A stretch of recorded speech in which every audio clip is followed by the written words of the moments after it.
Pueden tomar asiento, hermanos, por favor, en esta tarde. Bueno, queremos dar, como siempre, la bienvenida a todos los que están aquí con nosotros en el día de hoy, también a todos los que están siguiendo este culto en directo. Pero bueno, ya todos ustedes saben que lamentablemente en estos días hemos sufrido un ataque, nos han hackeado nuestro canal de YouTube y bueno, la cantidad de correos, de llamadas, de gente preguntando qué ha pasado. No puedo ver los devocionales, no puedo ver esto, no puedo ver aquello. Bueno, lamentablemente es una cosa que se ha escapado de nuestro control. No es una cosa que nosotros podemos controlar en ese sentido. Estamos haciendo todo lo posible. Hay personas, como por ejemplo el caso de Matías, Armando y otros hermanos que están tratando de solucionar este problema lo antes posible. Confiamos, vamos a ver si ya de aquí al fin de semana podemos recuperar el canal.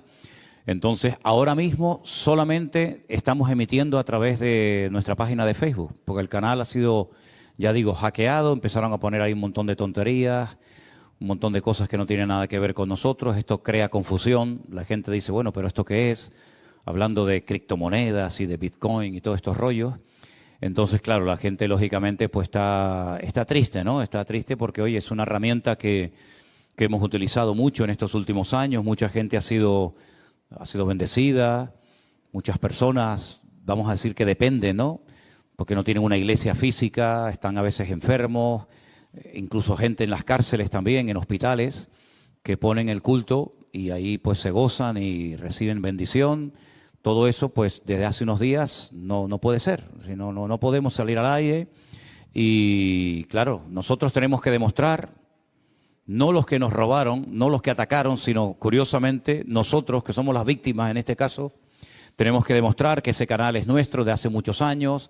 Hay una gran ventaja en todo esto y es que, por lo visto, las personas o la máquina o lo que sea que ha hackeado nuestro canal no ha borrado los cientos o los miles de mensajes de estudios bíblicos que tenemos en el canal, porque es prácticamente toda la historia de todos los que han predicado en este púlpito, los viajes que hemos hecho a Israel, recientemente a Guatemala, en fin, a Colombia, a México. Y gracias al Señor eso no se ha borrado, están todos como privados, ¿vale? Los han puesto como privados para que la gente no los pueda ver, pero no los han borrado.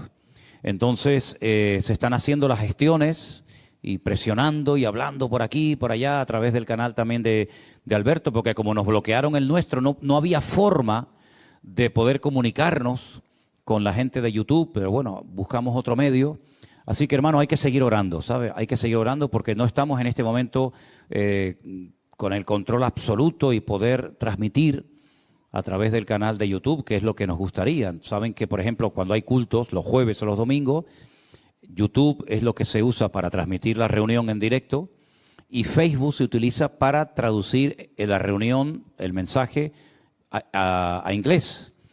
Pero en este momento no podemos traducir el mensaje a inglés porque si no entonces la gente no podría escucharlo en español. En fin, hermanos, un rollo, un lío y la verdad es que todo esto es muy, muy lamentable, pero bueno, esto es lo que hay y hay que orar para que pronto podamos recuperar el canal y poder emitir.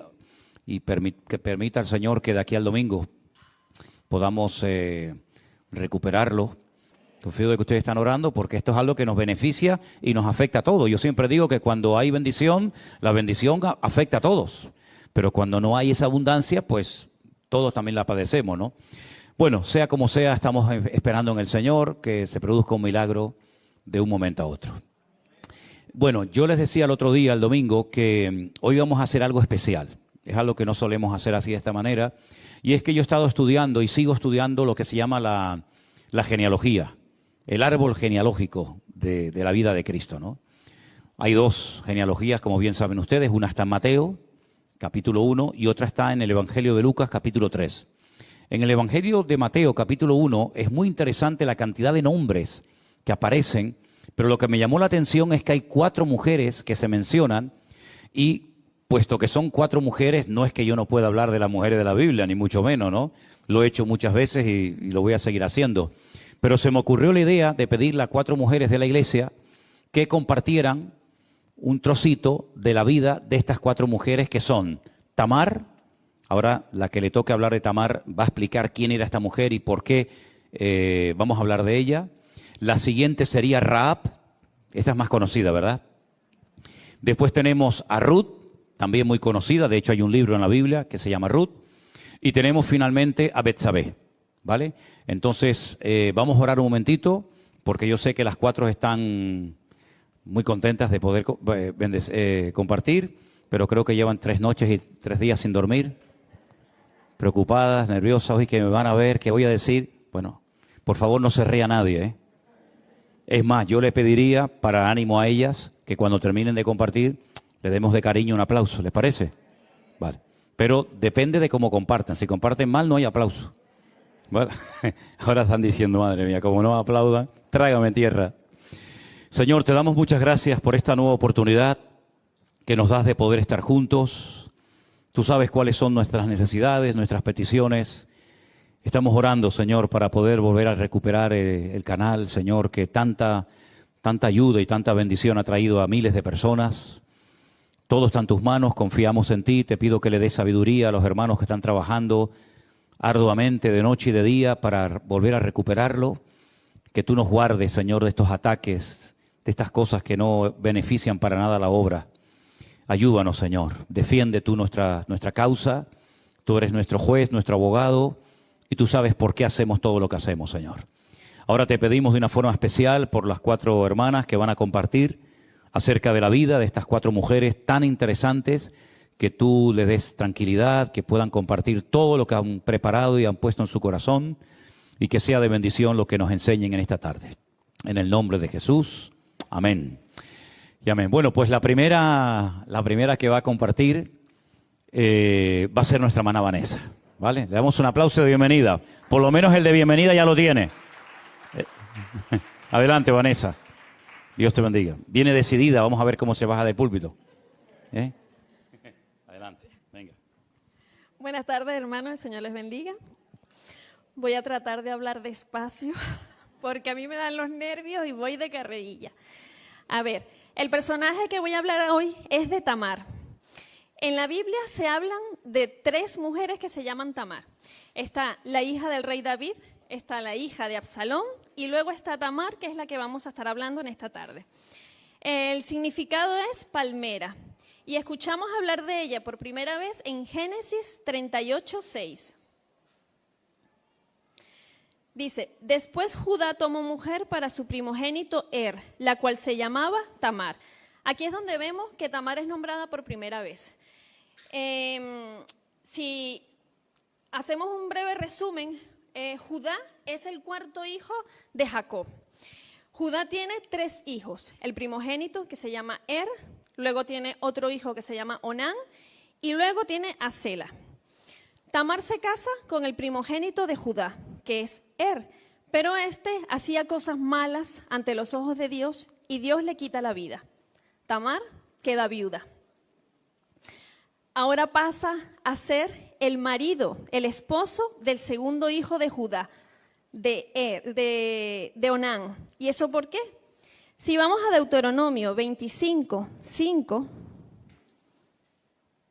la palabra dice, cuando hermanos habitaren juntos y muriere alguno de ellos y no tuviere hijo, la mujer del muerto no se casará fuera con hombre extraño. Su cuñado se llegará a ella y la tomará por su mujer y hará con ella parentesco.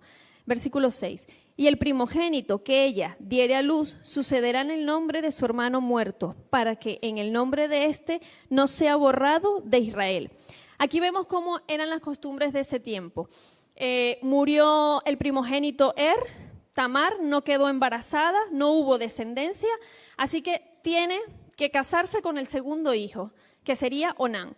Pero no estaba de acuerdo, porque si tenía hijos, si le daba hijos a Tamar, esos hijos no serían de él, no sería de Onán, sino sería de su hermano, el que ya había muerto.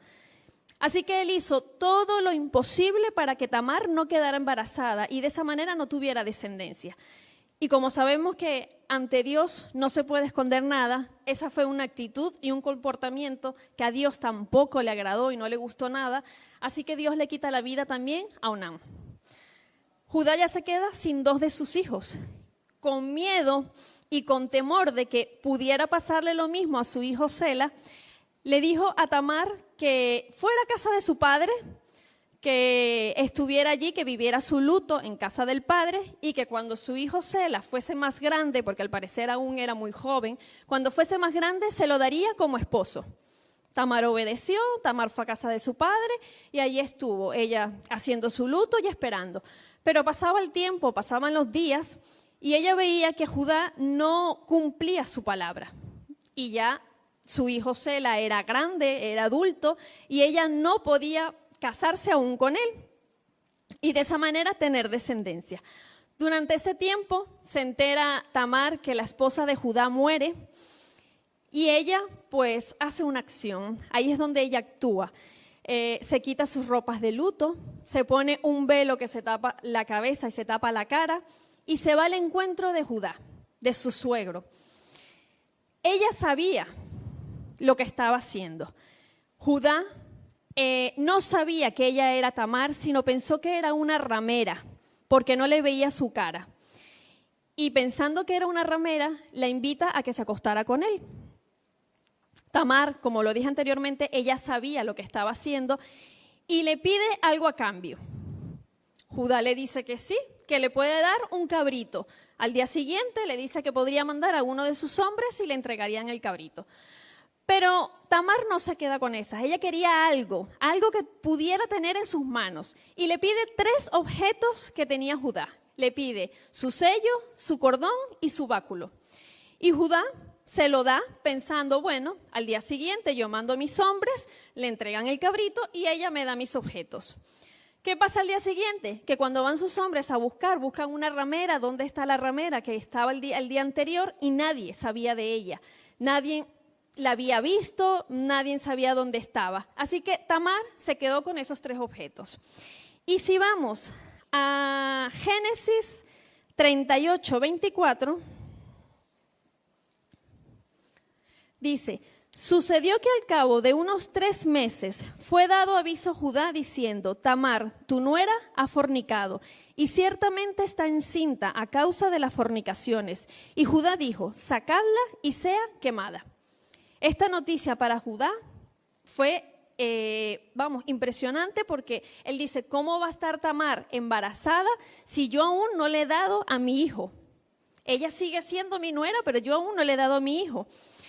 Y cuando fueron estos hombres a casa de Tamar a buscarla para que Tamar fuera quemada, Tamar le envió un mensaje a Judá y le dice: el dueño de estos 3 objetos, si recordamos los 3 objetos que ella le pidió, que era el sello, el cordón y el báculo, el dueño de estos 3 objetos es quien me embarazó. Pues esos hombres fueron, le dieron el mensaje a Judá y Judá lo reconoció y dijo: más justa es ella que yo, por cuanto no le he dado a mi hijo Sela. Él fue consciente de lo que había hecho Tamar, fue consciente porque él lo hizo, pero él también fue consciente que él no cumplió su palabra. Él le dijo a Tamar que le daría a su hijo para que así ella pudiera tener descendencia y no lo hizo. Ella lo buscó la descendencia de otra manera. Y aquí vemos cómo la misericordia de Dios es tan grande que le dio descendencia a Tamar y no solamente le dio un hijo, sino le dio gemelos. Tamar tuvo a Zara y a Fares. Y hasta aquí la información de Tamar.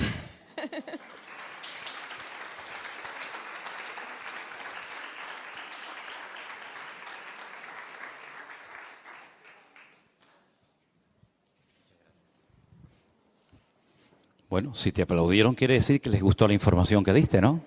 Eso es buena señal. Qué historia, ¿no? Qué historia tan rocambolesca. Si el suegro se acuesta con con el otro que se muere, el otro. Tremendo, ¿verdad? Son historias que uno las lee en la Biblia, por supuesto son todas reales, no son mitos, no son leyendas.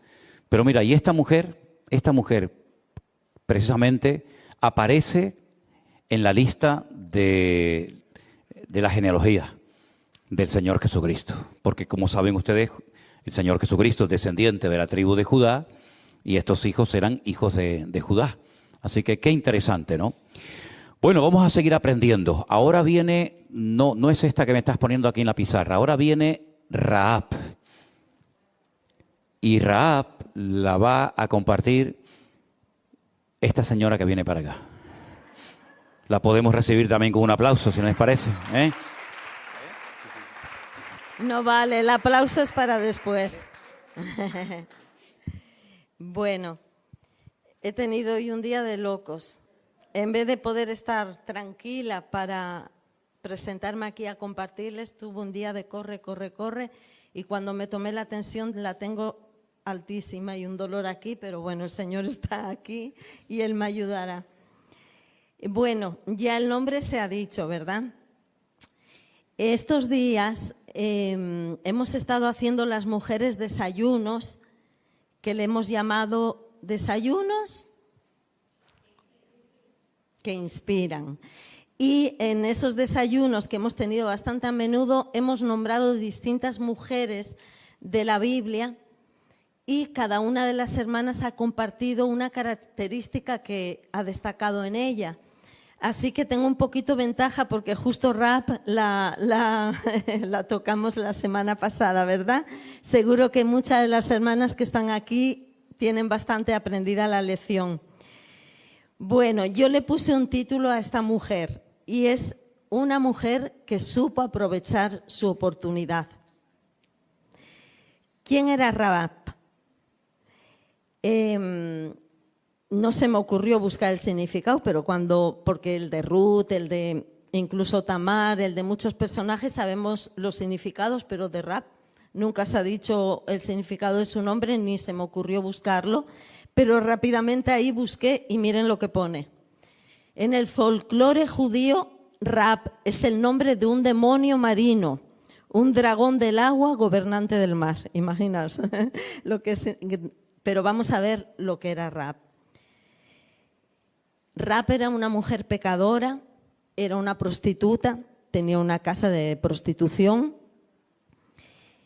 Posiblemente esa mujer sería señalada por el pueblo, sería menospreciada. Sin embargo, Rahab, vamos a ver la actitud de Rahab. Ella había oído, como todos habían oído, el versículo 9, por favor, si me lo pudieran poner en pantalla. Ella había oído que querían destruir Jericó. No les narré un poquito de la historia. Moisés murió y Josué le sucedió a Moisés, ¿verdad? Y Dios le habló a Josué y le dijo, toda la tierra es tuya, vayan y conquisten la tierra. Esa tierra toda la he dado para ustedes y su descendencia para siempre, hasta el día de hoy. Entonces, pues Josué mandó a 2 espías que fueran a espiar toda la tierra y también a Jericó. ¿Vale? Esos espías llegan a Jericó y justo la casa de esta prostituta, Rahab la ramera, estaba entre muro y muro de la ciudad, ¿no? Pero esta mujer tuvo una actitud, vamos a ver primero la actitud de ella, que había oído y temido. Sé que Jehová os ha dado esta tierra, porque el temor de vosotros ha caído sobre nosotros y todos los moradores del país ya han desmayado por causa de vosotros. ¿Vale? Todos ellos, toda esa ciudad sabía de todo lo que Dios había hecho con el pueblo de Israel, cómo habían podido cruzar el mar en seco, cómo había hecho milagros y que Dios estaba con ese pueblo. Entonces esta mujer había oído y temía, pero también todo el pueblo había oído y temía. Sin embargo, esta mujer, aparte de oír y de temer a ese Dios tan poderoso, el cual había hecho tantos milagros, había creído. Quiero el versículo 11, por favor. El versículo 11 dice, porque, sí, ha desmayado nuestro corazón, sí, pero ella creyó porque Jehová vuestro Dios es Dios arriba en los cielos y abajo en la tierra. Ella confesó a ese Dios, por lo tanto no solo había oído y había tenido miedo, temor de ese Dios, sino que creyó en Él. Dios no le pasa desapercibido cualquier ápice de fe que tenga una persona en su corazón. Dios preparó todo, fijaros, Dios guió a esos espías a que se fueran a hospedar. Es verdad que era una casa pues, en la cual podían pasar más desapercibidos porque entrarían hombres y saldrían, ¿no? Pero Dios preparó todo y llevó a esos hombres a la casa de una mujer que no solo había oído y había temido, sino también había creído. Y Dios quiso cambiar la historia de esta mujer. Ahora, ¿cómo reacciona Rahab? Vamos a ver cómo esta mujer reacciona ante esos hombres. Bueno, llegan los oficiales del rey y dicen, nos hemos enterado que aquí están hospedados unos espías, unos personajes del pueblo de Israel que vienen a destruirnos, dinos dónde están. Pero ella actúa con valentía. Ella les engaña y les dice, no, estuvieron aquí, pero ellos han salido, vayan, corran detrás de ellos, que no están aquí. Y actúa con astucia. Ella los esconde entre el lino, ¿verdad? Y no solo eso, los tiene escondidos en el terrado, allí entre el lino, sino que también los descuelga por la ventana. Esa mujer era valiente, esa mujer era astuta. Esa mujer también actúa con sabiduría, puesto que les indica a estos dos espías por dónde tienen que huir. Ellos podían decirle, bueno, nosotros nos vamos donde nos queramos irnos. No, ellas le dicen, vayan por ese lugar, tomen ese camino. Y ellos, pues algo había en ella, ¿verdad?, de sabiduría, que ellos le hicieron caso. También esta mujer actúa con generosidad. Piensa en todos sus familiares y sus seres queridos y dice, acuérdense de mí, no solo de mí, sino también de toda mi familia. Entonces ellos le dicen, pues que toda tu familia esté aquí en esta casa cuando vengamos a destruir esta ciudad. Actuó con obediencia, porque saben la señal que ellos le dijeron a Rahab que pusiera en su ventana, ¿verdad? Le dijeron, tú ata un hilo de grana en la ventana para que cuando venga el ejército, la casa que tiene el hilo de grana no sea destruida con toda la demás población. Aquí vemos como un hilo de grana, ¿verdad?, atado a una puerta, le iba a librar a esa casa de la destrucción. Nos recuerda un poco también cuando en Egipto, ¿verdad?, vino el ángel de la muerte y fue a destruir a todos los egipcios. Y Dios les dijo que pintaran todas sus casas con sangre para que el ángel de la muerte pasara de largo y no le afectara. Y esas casas no fueron destruidas ni sus moradores, que eran todo el pueblo de Israel, ¿verdad? Y aún nos lleva mucho más allá todo esto, a la sangre derramada de nuestro Señor Jesucristo, que también es como la grana, es roja, ¿verdad? La sangre de Jesucristo nos libra de la muerte, nos da salvación, al igual que a esos judíos israelitas en Egipto les libró de la muerte, al igual que ese hilo de grana le libró de la muerte a Rahab, y pasaron de largo y esa casa no la destruyeron. Ahora vemos las consecuencias de todo lo que hizo Rahab, y las consecuencias en Josué 6, 22, 23. Josué 6, 22, 23. Mas Josué dijo a los dos, después de un tiempo, vino de una manera maravillosa, porque esto ya sería entrar en la historia y nos llevaría mucho tiempo, pero cómo la estrategia que usó el pueblo de Israel alrededor de las murallas de Jericó, cómo Dios les dijo, vayan, rodeen las murallas tocando el sofá. El pueblo diría, y esta es la batalla que vamos a ganar, pero el pueblo de Israel obedeció la voz de Dios, ¿verdad?, a través de Josué, y hizo esas vueltas. El último día saben que les mandaron dar 7 vueltas y gritar, y solo con esas vueltas y ese grito de obediencia al Señor las murallas cayeron y la ciudad fue conquistada, ¿verdad? Pero vemos que la casa de Rahab, entre muro y muro, en las murallas quedó libre, ¿verdad?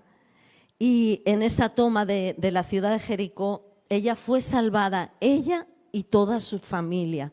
Algo maravilloso. Así que vemos cómo esta mujer por aprovechar la oportunidad de haber tenido siervos de Dios Altísimo, por haber creído en el Dios de Israel y aprovechar esa oportunidad, fue salvada, liberada de la muerte, y no solo ella, sino toda la familia que convocó que estuviera con ella en ese día.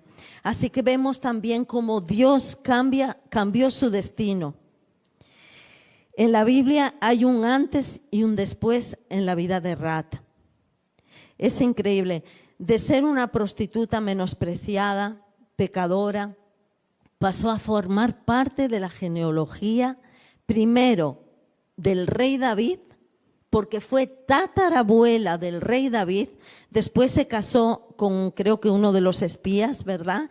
Y formó parte del pueblo de Israel, aceptó al Dios de Israel como su Dios. Y a Dios no le importó que no fuera parte del pueblo de Israel, porque fue elegida para formar parte de la genealogía primero del rey David, tatarabuela, y más adelante lo más maravilloso de la genealogía de nuestro Señor Jesucristo. Ahí vemos, hermanas, que no le importa a Dios el pasado que hayas podido tener. No le importa cuánto hayas pecado, cuánto hayamos pecado, cuánto haya sido tu pasado. Eso Dios no le importa si tú aprovechas la oportunidad que Dios te da, y cada uno tiene una oportunidad en su vida de seguir a Cristo, de creer en ese Dios todopoderoso. La vida puede cambiar completamente, como ha cambiado nuestras vidas, ¿verdad? Hemos aprovechado la oportunidad que en su momento se nos presentó, y si hay alguien aquí que quiera que su vida cambie para bien, porque Dios nos lleva a dimensiones espirituales que jamás podremos imaginar si tomamos las decisiones correctas. Así que nuestra vida puede cambiar completamente cuando uno cree en el Dios Todopoderoso. Y no sé si lo he dicho o no lo he dicho, pero algo precioso es que en la Biblia Rahab la ramera tiene 2 títulos. Es maravilloso. De una prostituta es nombrada en Hebreos capítulo 11. Lean Hebreos capítulo 11, ahí se titula Los héroes de la fe. Y en el versículo 31 dice: y por la fe Rahab, la ramera, no pereció juntamente con los desobedientes, habiendo recibido a los espías en paz. Así que ella está en la lista de los héroes de la fe, una vida totalmente nueva, transformada por el poder de Dios. Y así puede ser la vida de cada uno de nosotros. Olviden el pasado, crean en Dios, y la vida será completamente diferente, y Dios nos sorprenderá a todos de las cosas grandes que Él puede tener para cada uno de nosotros. Jamás Rahab se imaginaría que iba a estar en la genealogía del Señor Jesucristo. Un día en el cielo lo verá y será un regocijo. Ya lo sabrá, porque está allí en la presencia del Señor, así que ya lo tiene que saber. Bueno, hasta aquí la vida más o menos a grandes rasgos de Rahab, la ex ramera.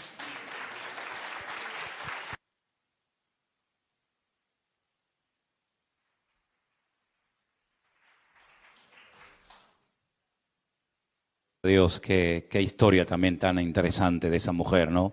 Tremendo. La verdad que lo que Dios puede hacer en la vida de un hombre o de una mujer, por mucho que haya sufrido, por muy mal que te haya ido la vida o por caminos equivocados que hayas elegido, Dios puede transformar tu ruina, tu pasado, en un presente y en un futuro de bendición. De una vida, ¿verdad?, sin sentido, entregada a los demás para ganar 4 monedas, a una vida de bendición y con propósito para la gloria de Dios. Qué lindo. Pues esta mujer de la cual hablaba Elena ahora, Rahab, efectivamente se casó con un señor cuyo nombre es Salmón, y lógicamente quedó embarazada y tuvo un hijo llamado nada más y nada menos que Booz. Booz, un hombre que llegó a ser muy rico, muy influyente, y que se casó con la protagonista del siguiente personaje, que ¿quién lo va a dar? No sé a quién le tocaba, a Priscila, eso, a Priscila. A Priscila le toca hablar del hijo, perdón, de la esposa, me estoy liando, déjalo, lo explicas tú. De Ruth, ella va a hablar de Ruth, ya está. Estoy liando aquí con tanto nombre. Buenas tardes, hermanos. Sí, no se acuerda de nuestro nombre, se va a acordar de los de la Biblia. Que el Señor les bendiga. Sí, justamente lo que dijiste es lo que yo estaba pensando cuando se estaba hablando de Rahab. Rahab fue la tatarabuela del rey David y Rahab y su marido tuvieron a Booz, que fue el que se casó con Ruth, con el personaje que voy a hablar yo ahora en esta tarde. Bueno, ¿quién fue Ruth? Yo creo que la mayoría saben quién fue Ruth en la Biblia. Ruth fue una mujer moabita, no pertenecía a lo que sería el pueblo de Israel, ella no era judía, pero su suegra Noemí y su marido emigraron a Moab y allí dos de sus hijos, sus únicos 2 hijos, se casaron con 2 mujeres moabitas, una llamada Orfa y otra llamada Ruth, ¿no? En el libro de Ruth se relata cómo Noemí queda viuda y posteriormente Noemí también pierde a sus 2 hijos, es decir, que sus nueras también quedan viudas, ¿no? El futuro de estas mujeres no era muy esperanzador, muy alentador, y menos en la época lo que representaba una mujer viuda, ¿no? Por ese motivo Noemí decide volver a su tierra. Dice, yo aquí como mujer extranjera y viuda, pues mira, mejor me vuelvo a mi tierra, y dice que reúne a sus 2 nueras, a Orfa y a Ruth, y les dice, mira, vuélvanse ustedes también a casa de vuestros padres porque mis hijos han muerto y yo no tengo más hijos para darles, como explicó Vanessa, ¿no? Que la costumbre de la época era, se muere tu marido, pues te casas con tu cuñado. En este caso, su cuñado también había muerto y Noemí no tenía más hijos para darle, entonces dice, mira, vuélvanse a casa de vuestros padres y yo me vuelvo para mi tierra, ¿no? Dice que ninguna de las 2 quisieron irse a casa de sus padres. Dice que las 2 dijeron, te vamos a seguir, vamos a ir contigo. Pero si seguimos leyendo el libro, vemos como finalmente Orfa dice que regresa, se queda en Moab en casa de su familia. Pero Ruth dice en el capítulo 1, el versículo 16, del 16 al 18, dice, respondiendo Ruth, dijo, no me ruegues que te deje y me aparte de ti, porque a donde quiera que tú fueres, iré yo, y donde quiera que vivieres, viviré. Tu pueblo será mi pueblo, y tu Dios será mi Dios. Donde tú murieres, moriré yo, y allí seré sepultada. Así me haga Dios, y aún me añada, que solo la muerte hará separación entre nosotras 2. Y viendo Noemí que estaba tan resuelta a ir con ella, no dijo más. Ruth, por cierto, significa amiga, ¿no? Amiga, compañera, tiene varios significados y vemos como, sin lugar a dudas, actuó como una verdadera amiga, ¿no? Esto que dice Ruth es tremendo porque Ruth había quedado viuda, pero al menos estaba en su tierra. Sin embargo, el decir, yo iré contigo, yo me iré contigo a donde quiera que tú vayas, es decir, no solamente voy a ser una viuda, sino que voy a ser una extranjera. Ahora también, no sé, me añado más problemas todavía a mi vida, ¿no? Y cuando llegan a Belén, dice que Ruth comienza a recoger espigas en los campos de Booz. Y hay 4 características, hay muchas más, ¿no? Pero hay 4 características que quiero mencionar de la vida de Ruth. En primer lugar, la compasión que tuvo Ruth, ¿no? Y busqué la palabra compasión, o sea, la definición de la palabra compasión. Y dice que compasión es un sentimiento de tristeza que produce el ver padecer a alguien y que lo impulsa a aliviar su dolor, a remediarlo o a evitarlo. Y eso es precisamente lo que Ruth hace con Noemí, ¿no? Esa compasión la lleva a no dejarla sola. Te has quedado sin marido, te has quedado sin hijos, pero yo te voy a acompañar. Donde quiera que tú vayas, yo voy a ir. Tu pueblo va a ser mi pueblo, tu Dios va a ser mi Dios. O sea, te voy a acompañar a donde quiera que vayas, ¿no? Y realmente tuvo una compasión impresionante por su suegra. En segundo lugar, la lealtad que tuvo. Estuvo dispuesta a dejarlo todo, a dejar casa, a dejar país, a dejar todo lo conocido para irse a un lugar extranjero que no conocía y para aceptar a un Dios que probablemente tampoco conocía, porque dice, tu Dios será mi Dios. Entonces, no solamente dejo atrás todo lo que conozco, sino que acepto a ese Dios, a ese único Dios como mío también, ¿no? En tercer lugar, la virtud. Ruth fue una mujer virtuosa y lo dice en el libro de Ruth, en el capítulo 3, el versículo 11, dice, ahora pues no temas, hija mía, yo hablaré contigo lo que digas, pues toda la gente de mi pueblo sabe que eres mujer virtuosa. Estas son palabras de Noemí que le está diciendo a Ruth. Toda la gente de mi pueblo sabe que eres una mujer virtuosa, ¿no? Y en cuarto lugar, lo trabajadora, que fue Ruth también, ¿no? Dice el libro de Ruth que ella estaba todo el día trabajando y ni siquiera paraba para comer ni para beber, ¿no? Son características que pienso que todos tendríamos que tener, ¿no? En primer lugar, la compasión. A veces como cristianos somos muy egoístas, somos muy egocéntricos, nos miramos a nosotros mismos mucho, nuestros problemas, nuestras dificultades, lo que estoy atravesando y no vemos más allá el problema de mi hermano, de mi amigo, del que está a mi lado, ¿no? Y la compasión pienso que es fundamental, ¿no? En la vida de todo cristiano, la compasión o la misericordia. En Lucas capítulo 6, versículo 36 dice: sed pues misericordiosos, como también vuestro Padre es misericordioso. Es decir, la misericordia y la compasión deben ser características de todo cristiano, de todo hijo de Dios, ¿no? En segundo lugar, la lealtad y la fidelidad, no solamente hacia los demás, sino sobre todo en primer lugar hacia Dios. También tiene que reflejarse en nuestras vidas como cristianos. El ser personas virtuosas, es decir, hacer el bien, eso es la virtud. Hacer el bien. Gálatas 6:9 dice: no nos cansemos pues de hacer el bien, porque a su tiempo segaremos si no desmayamos. A veces te puedes llegar a cansar, ¿no? Es decir, siempre estoy haciendo bien a esta persona y no recibo ninguna recompensa, da igual. Dice, no nos cansemos de hacer el bien. Y en cuarto lugar, debemos ser personas trabajadoras también. Trabajadoras dentro de la iglesia y trabajadoras fuera de la iglesia. Segunda de Tesalonicenses capítulo 3, versículos del 10 al 12 dice: porque también cuando estábamos con vosotros os ordenábamos estos: si alguno no quiere trabajar, tampoco coma. Porque oímos que algunos entre vosotros andan desordenadamente, no trabajando en nada, sino entrometiéndose en lo ajeno. A los tales mandamos y exhortamos por nuestro Señor Jesucristo que trabajando sosegadamente coman su propio pan. Me llamaba la atención el versículo 11, ¿no? Dice, oímos que entre vosotros andan desordenadamente no trabajando en nada. O sea, el no trabajar en nada es andar desordenadamente, ¿no?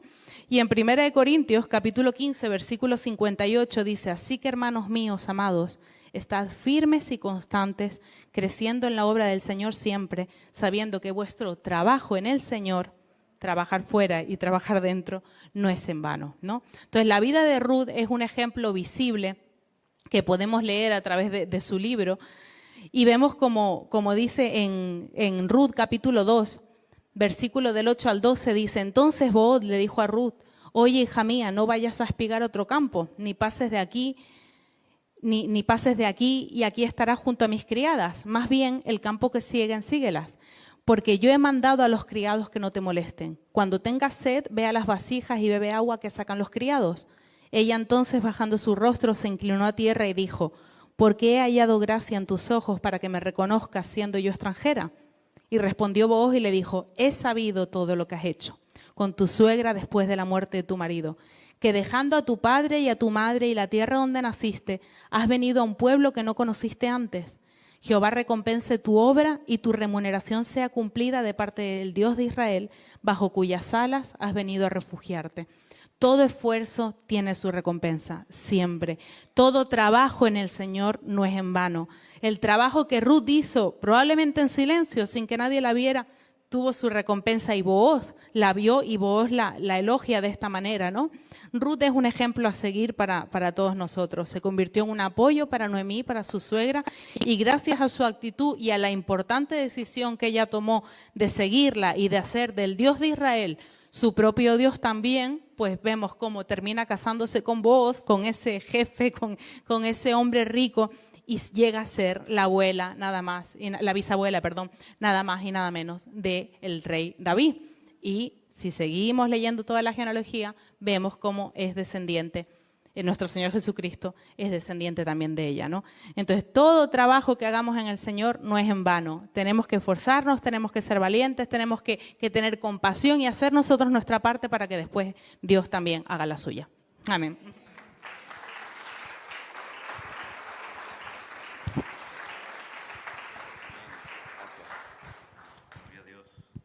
Qué bueno, qué historias tan interesantes, ¿verdad? Tan bonitas, ¿no? Cómo se aprende de estos personajes. Hay cosas en común, ¿verdad? En estas tres mujeres hay cosas en común. Y en el caso, por ejemplo, de Ruth, que era de lo que hoy en día sería Jordania, Moab hoy en día se llama Jordania, había algo que se llamaba el Goel. El Goel era el pariente más cercano a la viuda. En este caso no era Booz, era otra persona que dijo, no, yo no me voy a hacer cargo de las deudas que esta mujer tenga, ni voy a casarme con ella, ni voy a levantar descendencia, yo no quiero hacerme cargo de esto. Entonces Booz, delante de testigos, dijo, bueno, pues ya lo están oyendo, este hombre no quiere cumplir con su compromiso, yo asumo el papel que a él le correspondería. Se casó con ella, no solamente se casó con ella, sino que cuidó de todos sus gastos, de todas las deudas que podían haber contraído, porque en aquellos tiempos, hermanos, no es como hoy en día. En aquellos tiempos las viudas, cuando morían su marido, tenían la ayuda de sus hijos. Pero es que en este caso de Noemí, ni tenía marido, ni tenía hijos. Por lo tanto, el futuro de Noemí, el futuro de Ruth era pedir limosna, era, como decimos aquí, buscarse la vida y a ver si con unas cuantas migajas podían cubrir sus necesidades de cada día. Ustedes tienen que tener en cuenta que cuando el apóstol Pablo le escribe una serie de instrucciones a Timoteo, que es el pastor de la iglesia de Éfeso, él habla de las viudas. Y él le dice que en la iglesia tenían que tener en una lista a las viudas que tuvieran una cierta edad, dice que verdaderamente sean viudas, es decir, que hayan quedado solas, que no hayan hijos, que no hayan parientes cercanas que las puedan atender. Dice, porque en el caso de que hayan parientes cercanos, hijos que la puedan atender, no pongan a esa mujer en la lista de la iglesia para no agravar a la iglesia. Pero la que verdaderamente es viuda, ha quedado sola, etcétera, etcétera, a esa hay que cuidarla. Bueno, pues ahí tenemos un caso. Noemí quedó totalmente desvalida. No tenía marido, no tenía hijos. ¿Quién se iba a encargar de ella? Nadie. Ruth, una mujer extranjera, emprende una nueva vida a la inversa. Lo que Noemí hizo años atrás de viajar a Moab, ahora es ella la que tiene que volver a Belén. Y quiero decirles que una vez tuve la bendición de poder ir a Belén. He ido varias veces, pero la primera vez que fui me dijeron, mira, ven que te vamos a enseñar algo que sé que te va a gustar. Dice, mira, asómate aquí. Todo ese campo que ves enfrente, todo ese terreno era el terreno cuyo propietario era Booz. Y ahí en ese terreno, en esas fincas, era donde Ruth estaba buscándose la vida para ella y para su suegra, ¿no? Es decir, que todo esto se puede comprobar y todos estos lugares existen en realidad. Así que hay muchas cosas en común, ¿verdad?, en estas tres mujeres. Pero en esta última, en esta cuarta, es completamente diferente la historia. Vamos a hablar o van a hablar de Betsabé. ¿Quién no conoce a Betsabé? Su nombre original en hebreo es Bat-Sheba. Bat significa hija, Sheba es número 7. La hija número 7. Betsabé la conocemos en español. Y nuestra hermana Agustina va a pasar y nos va a compartir la historia también muy interesante de Betsabé. La recibimos también con un aplauso, ¿sí? ¿Vale? Amén. Dios les bendiga, hermanos. Bueno, sí que impresiona un poco estar de este lado, me parece. Pero bueno, damos gracias al Señor por esta oportunidad también. Y la palabra que han compartido mis hermanas realmente ha sido una bendición y creo que todos en este momento hemos aprendido mucho más de lo que sabíamos. Y como dijo el pastor recién, esta última mujer de la que vamos a hablar en esta tarde es muy diferente su historia a las anteriormente nombradas. Y su historia comienza siendo bastante trágica y bastante mala también. Y creo que todos conocemos a Betsabé por el pecado que cometió junto al rey David. Y hoy vamos a hablar un poquito, no vamos a leer toda la historia porque es muy larga y el tiempo no da, pero sí vamos a hablar algunos puntos acerca de la vida de esta mujer. Y quiero que abramos allí la Biblia, en 2 de Samuel, capítulo 11, y leemos del versículo 1 al versículo 5. Dice así: aconteció al año siguiente, en el tiempo que salen los reyes a la guerra, que David envió a Joab, y con él a sus siervos y a todo Israel, y destruyeron a los amonitas y sitiaron a Rabá. Pero David se quedó en Jerusalén. Y sucedió un día, al caer la tarde, que se levantó David de su lecho y se paseaba sobre el terrado de la casa real, y vio desde el terrado a una mujer que se estaba bañando, la cual era muy hermosa. Envió David a preguntar por aquella mujer, y le dijeron: aquella es Betsabé, hija de Eliam, mujer de Urías Heteo. Y envió David mensajeros, y la tomó, y vino a él, y él durmió con ella. Y luego ella se purificó de su inmundicia, y se volvió a su casa. Y concibió la mujer, y envió a hacerlo saber a David, diciendo: estoy encinta. Acá vemos en esta historia dos personajes principales. Por un lado tenemos a David, el rey David, y por otro lado tenemos a Betsabé. Dice la historia aquí que David estaba en su casa, en el palacio real. Y capaz que pensamos, bueno, no tiene nada de malo estar en su casa, está bien. Pero si nos fijamos en el versículo 1, dice la Biblia: era el tiempo en el que salen los reyes a la guerra. Por algún motivo, por alguna razón que se desconoce, David había decidido cambiar los planes, no estaba en el lugar donde tenía que estar, sino que se había quedado en su casa. Primero que nada vemos este punto importante. Él no se encontraba en el lugar donde tenía que estar. Y por otro lado vemos a Betsabé, una mujer que estaba allí en su casa, y dice la Biblia que se estaba bañando.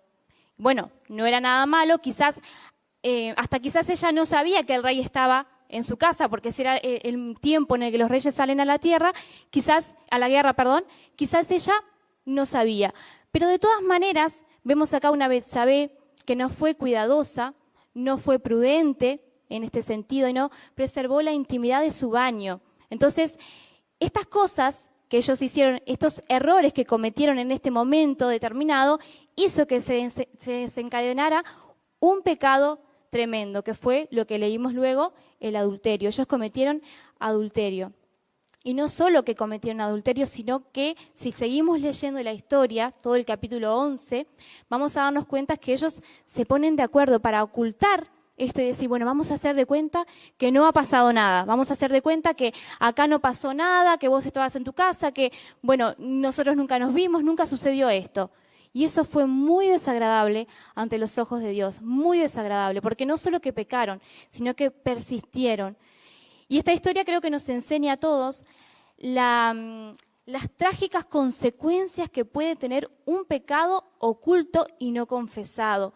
Un pecado consentido, cuando digo, bueno, no, está bien, no va a ser tan grave. No, sí lo es, sí es grave. El pecado siempre es pecado, pero cuando lo oculto y no lo declaro, no lo confieso ante Dios, eso comienza a ser un daño terrible. Y en esta historia, a lo largo del capítulo 11, vemos, y en otros capítulos siguientes, las trágicas consecuencias que tuvo esta decisión de estas dos personas.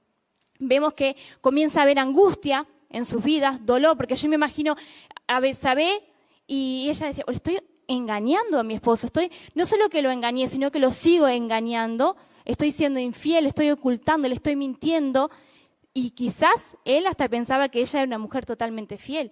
Y ella tenía esa culpa en su corazón, ese dolor, esa angustia de saber que algo estaba haciendo mal y que al primero que había fallado era Dios y también a su esposo.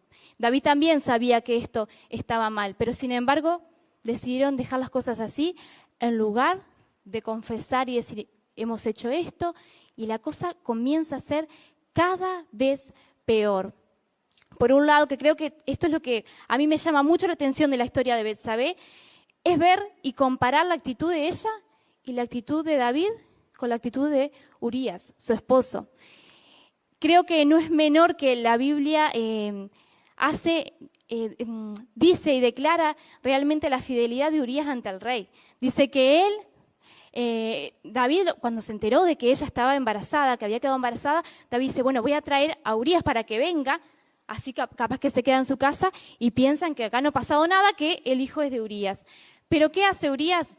Decide no ir a su casa y dice, no, mejor yo voy a estar acá. ¿Cómo voy a ir a la comodidad de mi casa, a la tranquilidad de mi casa con mi esposa, a disfrutar, mientras todos mis compañeros y mi jefe están acostados, sentados a la casa del rey?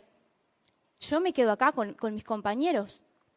Y David, viendo que el plan había fallado, ¿qué hizo David? Bueno, la cosa viene cada vez peor. Por eso decíamos al principio, cuando en vez de decir y confesar ese pecado, todo va siendo cada vez peor. David decide redactar una carta donde básicamente decía que mataran a Urías. Decía, pónganlo en el peor sitio de la batalla, en el peor sitio. Y no solo eso, no solo lo pongan en el peor sitio. Cuando vengan los enemigos, apártense, déjenlo solo, no lo ayuden. No sean compañeros con él, déjenlo solo para que esté asegurada su muerte. Y esto desagradó aún más a los ojos de Dios. Y vemos que efectivamente Urías muere, porque además David firma esta carta, la dobla, ¿y a quién se la entrega para que la lleve? Al mismo Urías. Y esto hace ver la fidelidad, porque incluso David, ¿por qué se la entregó a Urías? Bueno, porque sabía que Urías no la iba a abrir, que no la iba a leer, porque si no quizás la historia hubiese sido otra o distinta, pero él se la entrega sabiendo que ese era un soldado suyo muy fiel. Se la entregó y sabía que él no la iba a leer. Y así Urías la dobla, la lleva y es como decir, bueno, acá está mi sentencia de muerte, mátenme. Y mientras él actuaba de esta manera, siguiendo fiel a su rey, por otro lado vemos a David y a Betsabé que aún seguían callando este terrible, terrible pecado. Y este pecado trajo dolor a su vida, porque imagínense, ahora vemos a una Betsabé que no solo se afligía por haber pecado y fallado contra Dios y contra su esposo, sino que además ahora tenía que guardar duelo y llorar la muerte de su esposo, que quizás murió pensando que ella había sido fiel. Quizás ella también, y me imagino, la Biblia no lo dice específicamente, explícitamente, pero sí me imagino, no tengo duda de la culpa que sentiría esa mujer en ese momento, de decir, mi esposo se murió y yo nunca pude declararle la verdad, nunca pude pedirle perdón por lo que había hecho. Y la cosa seguía así, ellos seguían ocultando este pecado. Y la Biblia no dice, como decía, no dice específicamente cómo se sentía Betsabé, pero sí dice cómo se sentía David, y estoy segura de que Betsabé sentía lo mismo que David en ese momento, porque el pecado no puede traer otra cosa que no sea muerte, dolor, angustia y un terrible fracaso en las vidas. Y David en ese momento, luego que Natán viene a su encuentro, enviado por Dios, y le hace ver, le hace reconocer este pecado terrible que él había cometido, escribe el Salmo 51. Y allí vemos en todo el Salmo 51 cómo puede incidir el pecado en una vida. Y en el versículo 8 dice, hazme oír gozo y alegría, y se recrearán los huesos que has abatido. Si dice, hazme oír gozo y alegría, es porque no lo tenía. El pecado le había quitado el gozo, le había quitado la alegría. Y imagínense que hasta era como un dolor que él lo lleva hasta los huesos. Era como que podía sentir ese dolor, ese pesar del pecado. Y Betsabé sentía lo mismo, sentía un dolor terrible, sentía una angustia terrible. ¿Por qué? Porque sabía que lo que estaban haciendo era desagradable ante los ojos de Dios. Y nosotros podemos ver y decir, bueno, una vida así no tiene remedio, no tiene solución. Dejamos todo así porque ya han hecho tanta cosa, ya está. Pero sin embargo, nuestro Dios no es así. Nuestro Dios no es así. En esta historia también nos cuenta en el capítulo 12, que no lo vamos a leer hoy, ahí nos cuenta que algo terrible sucede también seguido a todo esto que venía, estas catástrofes, estas tragedias, sucede algo también que creo que es lo que los deja, por así decirlo, la bancarrota, porque muere ese hijo que había sido concebido en este pecado, muere a los 7 días de nacido, enferma y muere. Y yo me imagino el dolor de Betsabé de haber cometido un pecado como el adulterio, haber engañado, haber sido infiel a Dios, haber sido infiel a su esposo. Ahora tenía que también cargar con esa culpa de la muerte de su esposo y encima su hijo muere. ¿Cómo estaría el corazón de esta mujer? Totalmente arruinado. Pero Dios no apartó la mirada de ellos. Por algo vino y envió a Natán al encuentro de David, porque Dios es el más interesado en que nosotros nos arrepintamos. Y como dije al principio, esta historia nos enseña realmente las catástrofes que puede hacer el pecado, y el pecado cuando es oculto, cuando lo acaricio, cuando es permitido, cuando digo, bueno, no está tan mal.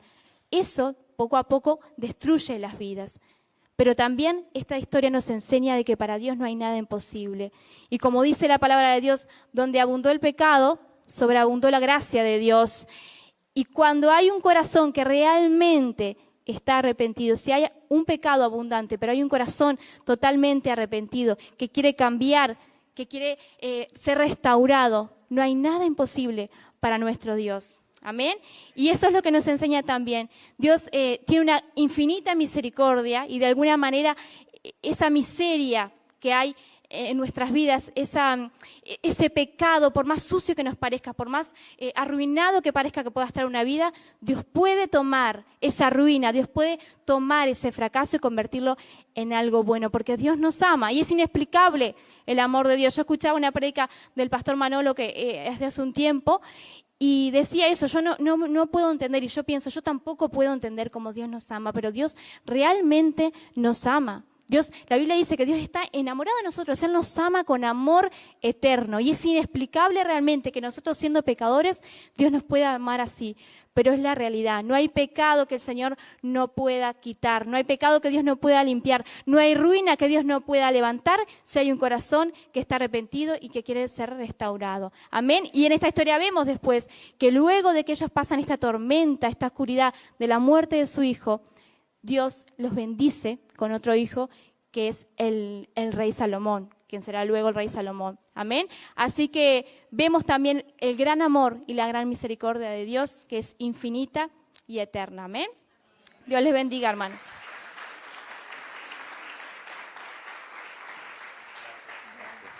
Gloria a Dios, gloria a Dios. Bueno, cuánto hemos aprendido y disfrutado, ¿verdad, hermanos? Cuánto hemos aprendido y disfrutado de estas vidas, de estas 4 mujeres, que como decíamos al principio, las 4 aparecen en la genealogía de nuestro Señor Jesucristo en Mateo capítulo 1, ¿verdad? Ahora yo en cuanto al tema de David quedarse en Jerusalén, un hombre de guerra, un hombre que donde veía la oportunidad de ir a pelear para la gloria de Dios, allí siempre estaba David. ¿No les resulta a ustedes extraño que David, sabiendo que era el tiempo en el que todos los reyes van a la guerra, se quede en Jerusalén? A mí esta historia me da mucha rienda suelta a mi imaginación, porque yo creo que David sabía quién era Betsabé.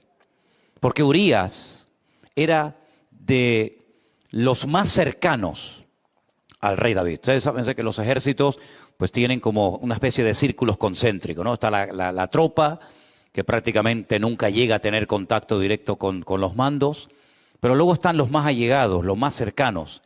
Y Urías era del círculo más íntimo del rey David, ¿verdad? Urías era parte de aquellos valientes que protegían la vida de David y probablemente en más de una ocasión habrán ido a comer al palacio del rey o se habrán visto, porque das en cuenta que David, cuando él se asoma a su casa y se puede ver las ruinas del palacio del rey David en Jerusalén, en lo que se conoce como la ciudad de David, cuando un rey se asoma a la azotea de su palacio y enfrente de su casa vivía Urías, ¿cómo no va a conocer David a los que viven alrededor de la casa del rey, cuando una de las cosas que se procura es alejar a los peligrosos, a los enemigos, y que el rey se rodee de gente de plena confianza? Por lo tanto, yo creo que David, y es mi opinión personal, esto yo no lo puedo demostrar con la Biblia, pero yo creo que tal vez David dijo, yo me voy a quedar en Jerusalén esta vez, cuando todos los hombres se van a la casa, incluido el marido de Betsabé. Y eso de que, ¿quién es? Cuando pregunta a sus siervos, ¿quién es esa señora que vive en esa casa? ¿Cómo no vas tú a saber quién es tu vecino, David? ¿Cómo no vas tú a saber quién es esa mujer? ¿No les parece? Entonces, esta historia da mucho de sí, porque yo no sé si ustedes saben quién era el padre de Urías. ¿Alguien sabe quién era el padre de Urías? El hombre que matan en el campo de batalla. ¿No contestan por vergüenza o porque no lo saben? Porque no lo saben, no pasa nada. ¿A ustedes les suena el nombre Aitofel? ¿Saben quién era Aitofel? Aitofel, dice la Biblia, que cuando este hombre hablaba, los consejos que Aitofel daba a los reyes, a los soldados o a quien fuera, dice que tenía un peso que era casi como palabra de Dios. Era todo un personaje, un hombre con una influencia tremenda. Y Aitofel, ya digo, cuando él hablaba, cuando él decía, yo aconsejo esto y aquello, que se haga esto, que se haga aquello, dice que era un consejo de peso, un consejo de Aitofel, como si fuera palabra de Dios. ¿Qué pasó? Él se entera que David mandó a matar a su hijo.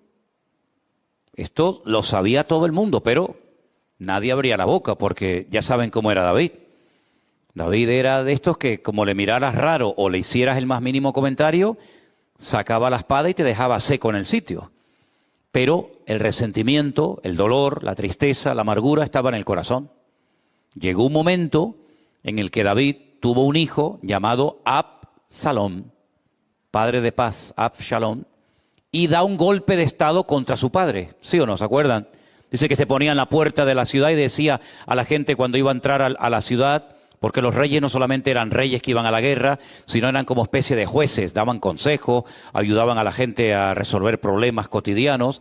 Y entonces cuando la gente entraba en la ciudad, él les decía, ¿dónde vais? No, venimos a hablar con el rey, con tu padre, para que nos aconseje. Yo hace años prediqué un mensaje, debe estar por ahí cuando se habilite otra vez el canal, si Dios lo permite, que lo llamé ladrón de corazones.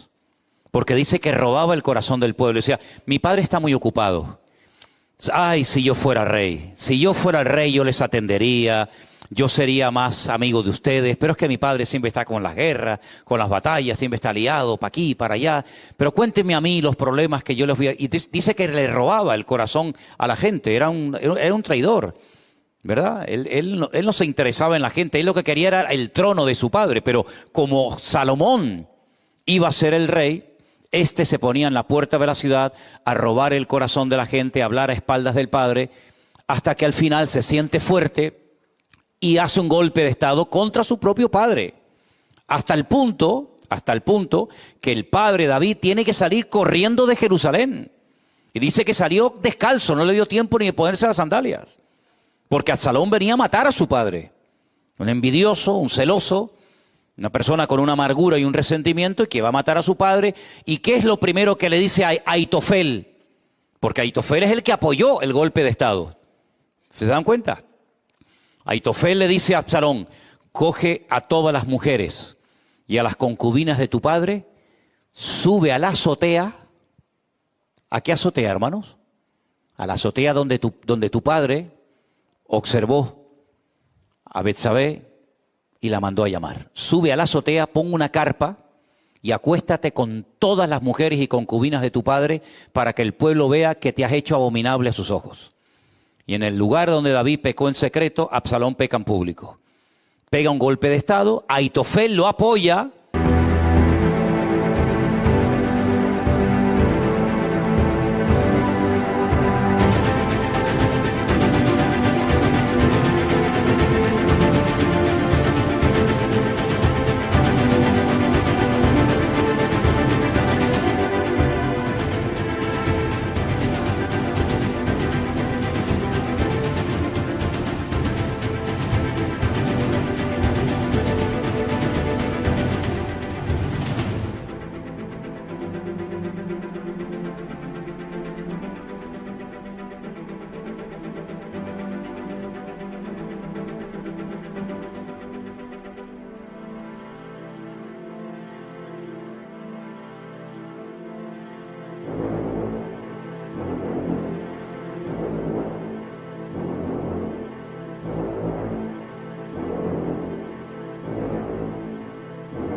Y ahí te das cuenta cómo es posible que Aitofel apoyara un golpe de estado por el resentimiento y la amargura de haber visto cómo David mató a su hijo Urías en el campo de batalla. ¿Te das cuenta las consecuencias del pecado?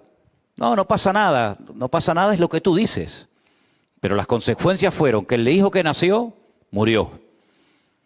Absalón le pega un golpe de estado. Una de sus hijas fue violada por uno de sus hijos también. Es un desastre.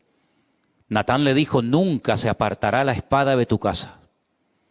Si tú has abierto una brecha, por tu pecado, tú has abierto una brecha, y esto va a llevar muchos años, muchas generaciones, hasta que todo esto vuelva, digamos, a la normalidad. Pero a pesar de todas estas intrigas y a pesar de todas estas cosas, pasaban los años, pasaban los siglos, ya David no era el rey, eran otros, y siempre me llama la atención cuando el Señor le decía a los reyes descendientes de David, y no te destruyo por amor a mi siervo David. Porque a pesar del temperamento, a pesar del pecado, a pesar del carácter de David, David era un hombre muy amado por el Señor, y David, por supuesto, está dentro de la genealogía del Señor Jesucristo, pues como se ha dicho aquí esta tarde, el arrepentimiento lo cambia todo. Si tú vas en dirección al barranco, a la muerte, cuando tú te arrepientes es como si das marcha atrás y todo cambia y todo el Señor comienza a restaurarlo y a bendecirlo. Por eso yo creo que estas 4 mujeres de verdad que nos enseñan mucho. Por supuesto no se ha dicho todo, pero yo creo que las 4 lo han hecho maravillosamente y estamos muy agradecidos por ello. Así que le damos a las 4 un fuerte aplauso en el nombre del Señor. Dios les bendiga. Gracias. Gracias. Y ahora tendremos que repetir esto, pero con otros hombres, ¿no? Vete preparándote, porque el día que menos te esperes, te digo, a ti te toca el próximo jueves. Ahora dirán, uy, ahora dejo de venir a la iglesia y me voy a otra. Eso fue lo que yo hacía cuando me decía el pastor, el domingo te toca a ti. Yo no iba al culto. 4 domingos no fui al culto porque el pastor me decía, ¿qué pasó? No, es que estuve ocupado. Hasta que al final me dijo, ya está bien, ¿no? Nos ponemos de pie, hermanos, en esta tarde. Damos gracias a Dios por este tiempo tan bonito, este culto diferente, que lo hemos grabado, Armando, para que en cuanto podamos subamos esta enseñanza, ¿verdad?, a nuestro canal de YouTube. Amén. Vamos a orar para despedir el culto. Señor, te damos las gracias por este tiempo precioso, hermoso, Señor, que nos has permitido estar aquí. Gracias por las hermanas que han traído tu palabra. Bendícelas grandemente y bendícenos, Señor, a cada uno de nosotros de regreso a casa, Señor, y que el próximo domingo podamos estar aquí para seguir gozándonos en medio de tu pueblo y de tu alabanza. Te bendecimos y te damos toda la gloria en el nombre de Jesús. Amén. Dios les bendiga, iglesia.